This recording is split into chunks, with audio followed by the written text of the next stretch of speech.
Namaskar and thanks very much for joining us on this special program on augmenting fuel supplies to Sri Lanka. We'll look at efforts being made by Lanka IOC, a subsidiary of the Indian Oil Corporation, in creating greater storage and delivery capacity. So Sri Lanka has received more than 400,000 tons of fuel from India over the past 3 months, and the Sri Lankan government has given approval now for Lanka Indian Oil Corporation to open 50 new fuel stations.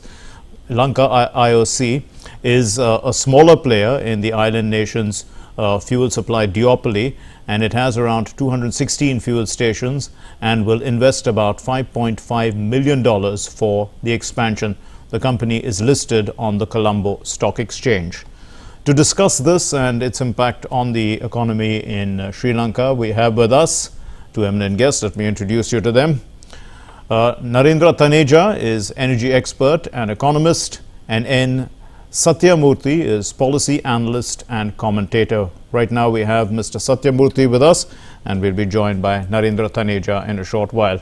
Mr. Satyamurthy, so we are focusing largely on energy, and Sri Lanka, we know, is caught up in its worst financial crisis in more than 70 years. So the question is of prioritizing right now, and among the critical commodities, how important do you think fuel is, and how important is India stepping up the supplies?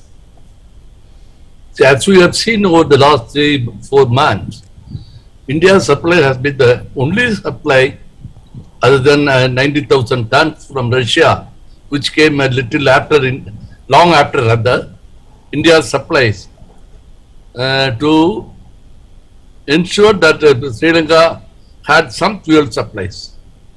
So to that extent, the past 5-6 months have shown, as much as on food supplies, India and credit and other facilities, India has been the backbone of Sri Lanka's energy supplies, especially after the economic crisis blew up on the face of the nation.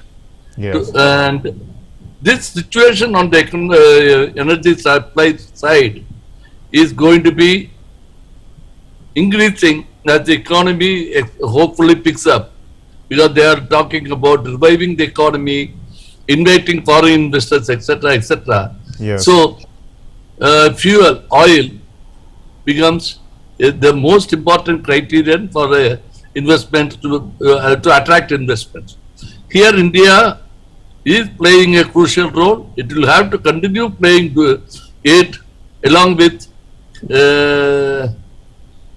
greater investment from India, because for a simple reason, on the side of transportation cost in any industry, it is cheaper from India than any other part of the world. Absolutely. And in a nation going through an economic crisis of this magnitude and facing fuel shortage and thanks to Ukraine war and other things, when there is so much of problems there, they definitely will be looking up to India, and they should be looking up to India not because we are neighbors and things like that, and because we are neighbors, there is a shortage, possible delays in supplying, because we showed that as the jokes in Colombo used to go at that time, that all that the Sri Lankan government has to do is to call Delhi and say, please send us some rice. It was going in the next ship. So, even as far back as the 90s, yes, when FTA was being negotiated initially, a free trade agreement between the two sides, it was seen that it will be easier for India to import rubber, natural rubber from Sri Lanka for our tire industry and other rubber-based industries, and tea, coconut oil, all those things. Only thing is, in doing so, we had a problem in acknowledging the socio-economic and the politico-electoral problems that came the way of the states like Kerala, Tamil Nadu, and even Karnataka. We have to be very alive to such possibilities. All right. We also joined by Mr. Narendra Taneja. Thanks for joining us, sir. We know that Lanka IOC has said that it is more than willing to come forward and play a greater role to support and work with Sri Lanka to resolve its challenges. The company has been around in Sri Lanka for about 20 years. So surely it has the credibility of being considered a local brand and not an outsider, Mr. Taneja.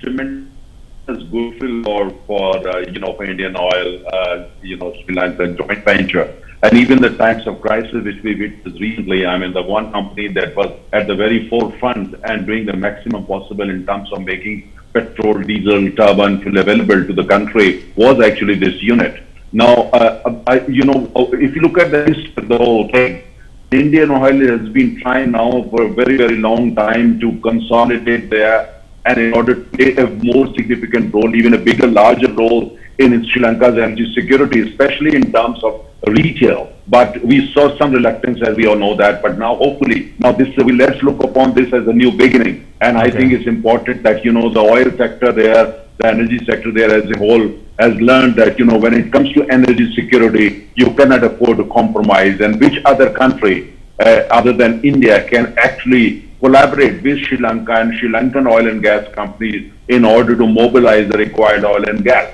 We have everything that you need from goodwill to technology to capital to expertise plus the local knowledge in order to make sure that Sri Lankan people never ever have to again the kind of things that they did the last few weeks.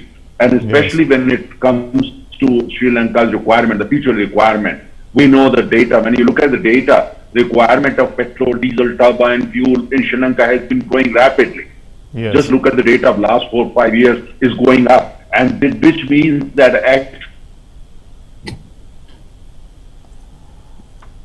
we seem to have a bad connection with you. Yes, Mr. Taneja, I'll come back to you.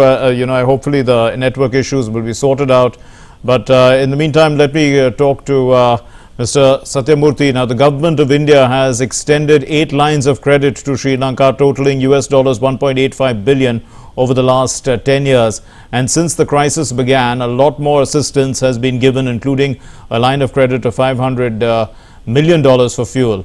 So how do you see India's actions in the context of the neighborhood first policy?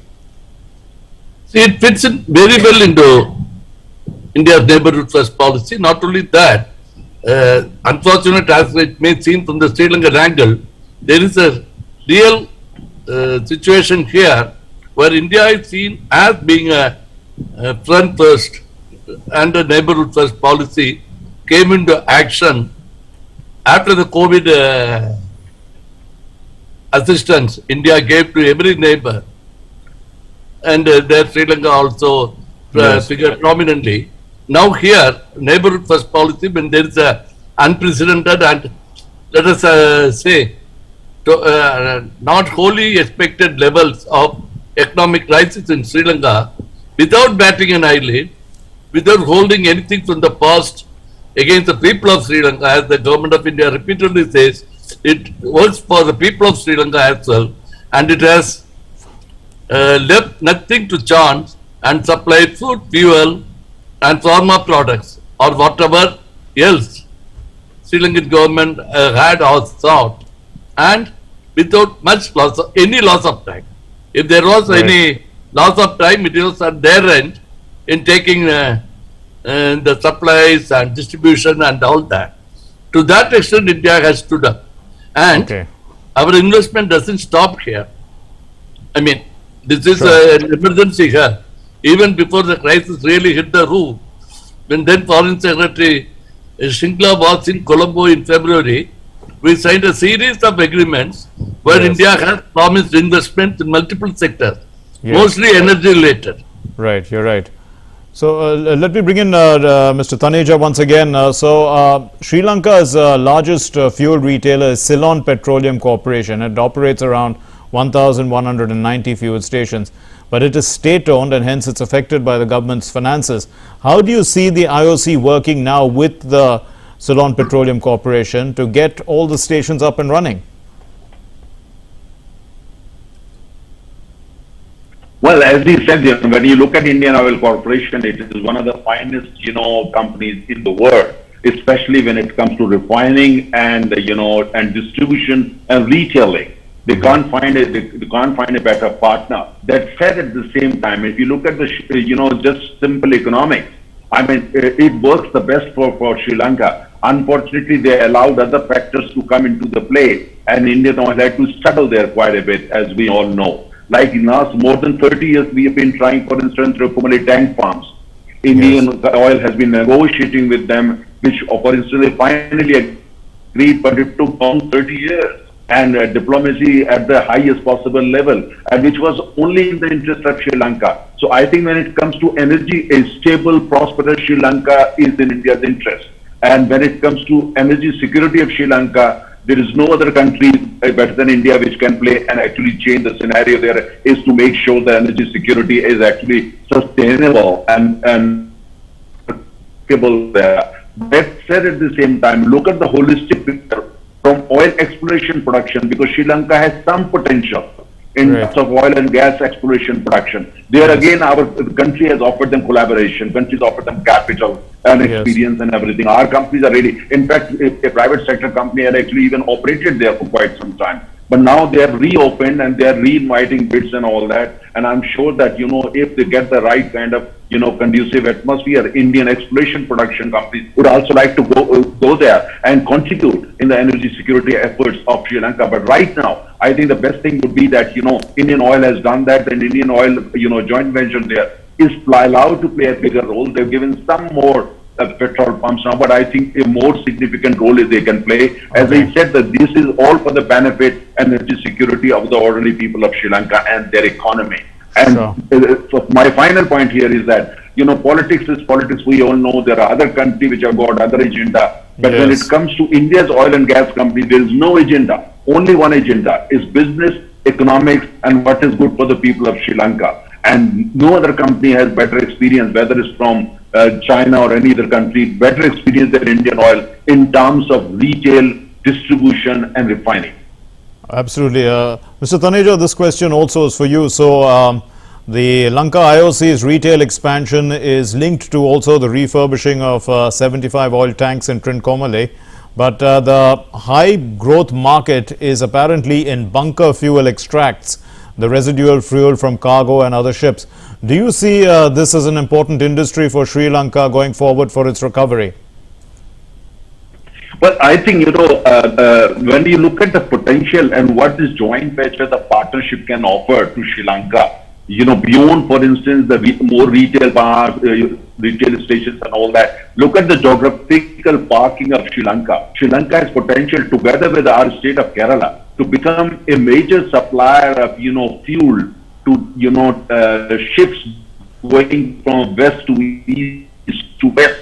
I mean, there can be a partnership for those things also between Indian Oil and, and Sri Lankan, petroleum and some other players there as well. As I said that, that of course there have been many questions, hurdles and so on. But you see companies like Indian Oil, which is in terms of its total, business size, almost $100 billion company. It's a Fortune 500 company, one of the most respected. And, so therefore one hopes that Sri Lanka will treat this as business and economic partnership, especially in a critical area, very important strategic area like oil and gas. And they will let these two companies function. Okay. We seem to be having again a problem with your connection, Mr. Taneja. Right. Mr. Satyamurthy, so India's support over the years to Sri Lanka has been in railways, infrastructure, defense, renewable energy, petroleum, fertilizers, and now in critical commodities like food and medicine. But this overall approach of both humanitarian as well as development assistance is vital in sustaining the Sri Lankan economy at the current time. But for how long do you see India playing a critical role over here? See, there are two ways of looking at it. One, rather, there are two components. One is the aid and assistance that we are giving just now. in times of crisis, this may still will have to continue for some more time. But overall, we are looking also at investments, which means creating jobs and family incomes, which are not available to them from the Chinese investments over the past decade. For instance, Lanka IOC has advertised for the 50 petrol filling stations. That is going to create a small job around all those 50 stations. And like with every Indian investment project, you mentioned the Trinco oil palm, then there is another NTPC project coming up, for which also it was signed. Then the private sector Indian industry is starting hybrid projects, power projects in Mennar. All these things are going to create jobs. So if we look at it as an investment, whether it is from the Indian public sector, government or private sector, it is a win-win situation for both. Though right now it is going to be a little difficult for even Sri Lanka to absorb all the investment if it is going to come its way. Okay. But we have to continue this, and we have to use this as a peg or a base to improve bilateral economic cooperation and think of ways to help our, not only Sri Lanka, other nations. See, we have to start thinking in terms of economic union for South Asia, or an India-centric economic union, where whichever neighborhood nation wants to join in, can join in, because most of these nations, or rather almost each of this nation, is not exactly an economically viable unit, for the simple reason they do not have the resources that are required to for nation to make an impact in the prevailing and emerging global economic scene. Mr. Taneja, Lanka IOC also runs the largest tank farm, which is located between the Middle East and Singapore. That's 99 tanks, each with a capacity of 12,000 kiloliters, but only 15 of these are currently operational. So it's making phased investments. Would you consider fast-tracking these given the supply shortages and the circumstances at the current time? Well, absolutely. I think in a way, if allow me to say that Sri Lanka has also learned some lessons, and I think they would now look at the whole cooperation and what Indian oil has to offer. For that matter, Indian companies have to offer in a more pragmatic manner. Sri Lanka, India, all these countries, we know it. There is no alternative to oil and gas for long time to come. And also when it comes to beyond oil and gas, it's like petrochemicals, fertilizer, and other things. So I hope that, what we saw the last 30 years, especially when it comes to the tank funds you are referring to, that, we will be writing a new history. Let past be past. And I think, after what we have seen there and what they have learned, let's try to build a new future. And let's not forget one thing. India is already collaborating, India's National Thermal Power Corporation with Sri Lanka in the solar power sector to set up 100 megawatt solar power plants. And there is also potential for us, the two countries, to collaborate in areas like hydrogen and also in other areas, associated with the energy sector. So I think the time has come that let's look at this as a kind of the new beginning in a more holistic manner and more comprehensive manner, where oil and gas exploration to storage to retail, and when it comes to other sources of energy, including renewables and hydrogen, etc., that we start writing a new. That's very important to read. Okay, we're having again a connectivity issue with Mr. Taneja. Let's sorry. Yeah. I think there's a problem with the data connections. Perhaps we'll use you on the phone. Maybe the phone line would be clearer. To make the Lanka are given the priority and not politics. Right. Absolutely. Let's bring in Mr. Satyamurthy. So now India has also supplied 15,000 liters of kerosene and US dollars 55 million LOC for the procurement of urea fertilizer. So do you see these as linked to the fuel economy in some way? Because is there potential now for Sri Lanka to develop apart from these waste into wealth programs that India has been successfully doing? Definitely. See, this is just a beginning. You can say for Sri Lanka also to think in a different ways and style than they have been used to over the last 70 years of independence.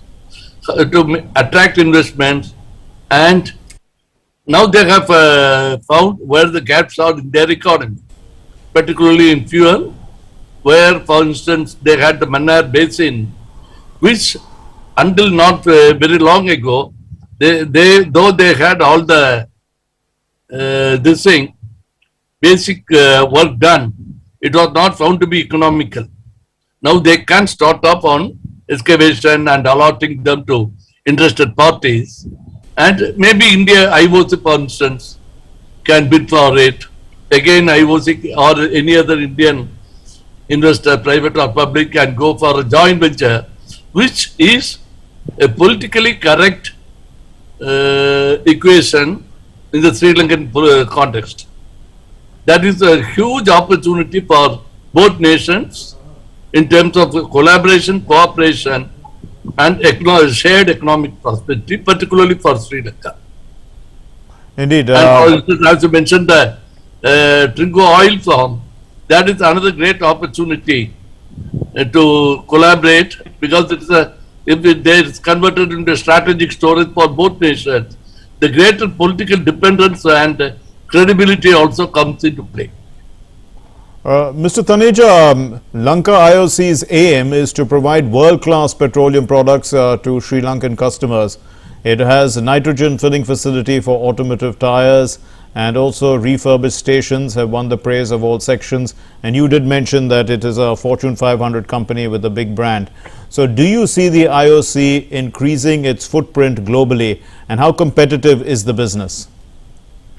Well, very good question. In fact, if you look at the Indian oil and, for instance, the experience of Lanka IOC and look at the overall experience of the company, I think Indian oil has potential to be among the top 5 oil companies in the world in terms of retail and storage and distribution. And I think, Sri Lanka is just one example. But, I think in time to come, we have to look at other countries in the region, and more importantly, Africa, because Africa is emerging as the next big destination when it comes to companies like Indian oil. And for that matter, even ONGC, Bharat Petroleum, and Hindustan Petroleum. But let me restrict to Indian oil. I think it has everything that you need in order to expand its footprint, outside South Asia. It is already present in some other geographies. But I think to be present there as an IOC, as a major player in making fuel, petrol, diesel, turbine fuel, and other fuels available to the ordinary consumer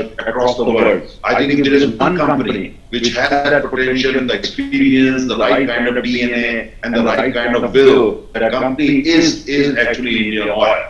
And Lanka should actually recognize it even more with the kind of experience they have already got when it comes to operations, the strength of Indian oil, so that they can expand it. And in fact, if the partnership goes well and they can see the potential, they can work together to expand it wherever possible, so that India and Sri Lanka can continue together. But as I said, right now the focus is that Indian oil has much more potential to do on the ground in Sri Lanka, what, for instance, they've been able to do so far, or what they've been allowed to do so far.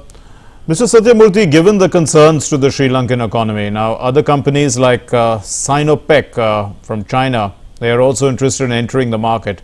So how do you view this from an analyst's point of view? And what is right for Sri Lanka, considered that there's a debt trap with China?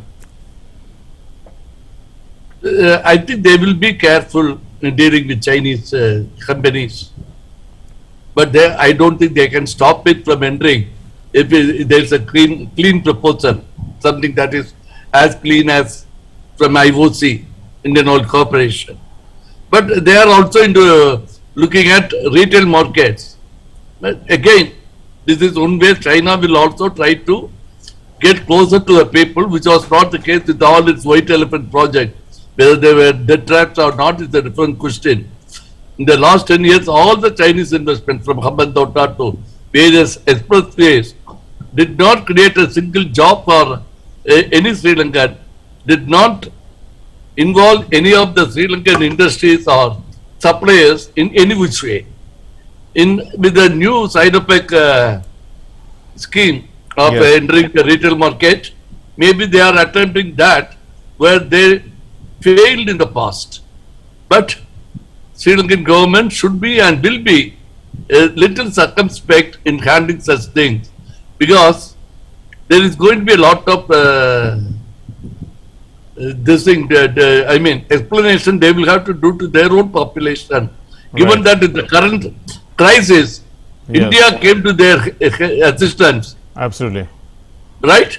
Right. Whereas China, which had made so much of money out of Sri Lanka, was not to be seen anywhere. That applies to every other country. Absolutely. That President Vikramasinghe is on record that India was the lone nation to come to our help again and again.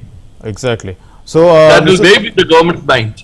So, in a final question to you, Mr. Taneja. So, on the larger canvas, Sri Lanka's strategic importance in the Indian Ocean.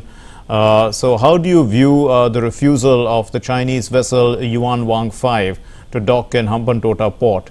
And how do you view the new relationship, let's say, with India and Sri Lanka, given the times that we are going through? To be Mark, the first thing is that Sri Lanka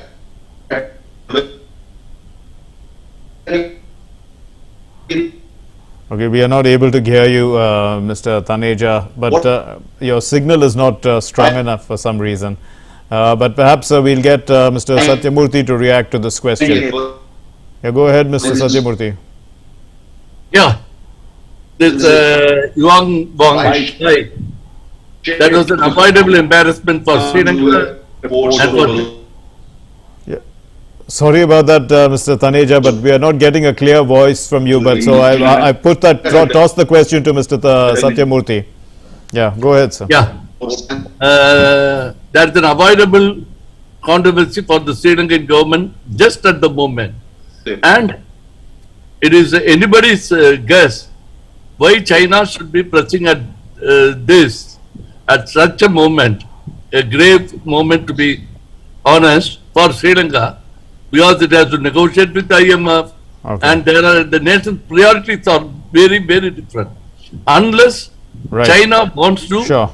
send out a message to the new Sri Lankan government, and also India as a neighbor, neighbor that is concerned not only about Indian security aspects and strategic concerns, Okay. but also that for Sri Lanka. And as you All right. know, in the last 2 years we have been having this Colombo Security Conference. Yes. There are multiple members, so all their concerns are also involved in what India has. Yes. Gentlemen, Then- we'll have to leave it there because I've run short of time. Thanks very much for joining us, and I'm sorry that we had a bad connection with you, Mr. Taneja, but thank you very much for all these valuable inputs that both of you have given us on this program.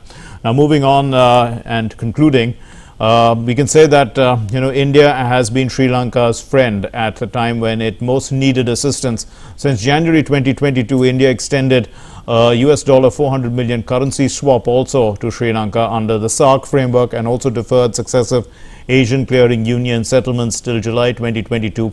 A line of credit, as we spoke already, $500 million is extended to Sri Lanka for importing fuel from India.